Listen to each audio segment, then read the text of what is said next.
इकडे जालन्यामध्ये पालकमंत्री पंकजा मुंडे यांनी नुकसानीची पाहणी केली। जालन्यामधले गोळेगाव आणि परतूरमध्ये पूरग्रस्तांशी पंकजा मुंडे यांनी संवाद साधला। खचू नका, सरकार तुमच्या पाठीशी आहे असं पंकजा मुंडे यांनी सांगितलं। सरकार पूरग्रस्तांना मदत करणार असल्याची ग्वाही पंकजा मुंडे यांनी दिली। तर पंकजा मुंडे यांच्या या पाहणी दौऱ्यादरम्यान आमचे प्रतिनिधी महेंद्र मुधोळकर यांनी त्यांच्याबरोबर केलेली ही बातचीत पाहूया।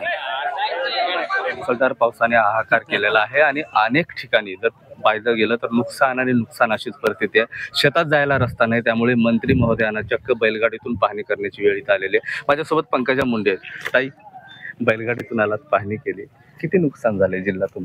नुकसान प्रचंड झाले। आपण पाहताय पूर्ण ऊस आडवा झालेला आहे, कापूस राहिला नाही, सोयाबीन राहिला नाही, ही परिस्थिती आहे। जे प्लॉट्स मी पाहिले तिथे सारासार हीच परिस्थिती आहे। अत्यंत गंभीर परिस्थिती आहे। आम्ही मराठवाड्याचे लोक वाट बघायचो की वरच्या भागातले आम्हाला कधी पाणी सोडतात आणि आम्ही पिऊ पाणी। आम्हाला पिकाचं तर आम्ही स्वप्नही बघितलं नाही, पण यावेळी इतकं पाणी वरच्या भागाने सोडलं आणि वरच्यानी सोडलं, ही परिस्थिती झाली। आता निसर्गापुढे काय हात टेकले, पण सरकार पाठीमागे शेतकऱ्यांच्या उभं राहील। ज्यांची घरं वाहून गेली आहे, ज्यांचं शेत वाहून गेलंय, ज्यांचं शेताचं नुकसान झालंय, त्या सगळ्यांच्या पाठीमागे सरकार उभं राहील। आम्ही सगळे अगदी बांधावर येऊन लोकांना दिलासा देतोय आणि आम्ही स्वतः पाहतो डोळ्यांनी काय परिस्थिती। मात्र अहमदनगरवरनं जे पाणी आलं, अहिल्यानगर मधून जे पाणी आलं, त्यामुळे गेवराईचा परिसर असेल, सिंदपणा उद्ध्वस्त झालेला आहे। इकडून जायकवाडी मधून पाणी शिरलं, त्याआधी पाणी सोडण्याआधी काही उपाययोजना वगैरे करण्यात आली? असं नसतं, निकष हे पाण्याचे फार क्लिअर असतात आणि त्याच्यामुळे जर तिथे पाणी नाही सोडलं, माझ्या मते मोठा माझा असा अभ्यास आहे की तिथे पाणी नाही सोडलं तर धरण फुटायची शक्यता असते।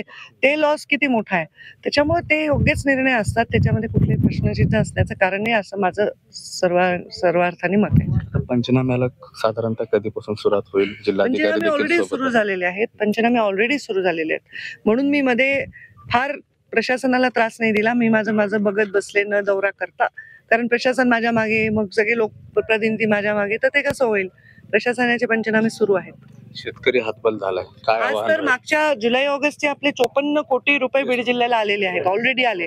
जे आता जे जुलै ऑगस्ट मध्ये अतिवृष्टी झाली त्याचा आपल्याला त्याची मदत आलेली आहे ऑलरेडी। आता हे पुढची पण लवकरात लवकर। हातबल शेतकऱ्यांना काय आव्हान राहील मदतीस? धीर धरा, खचून जाऊ नका, शासन त्यांच्या पाठीमागे।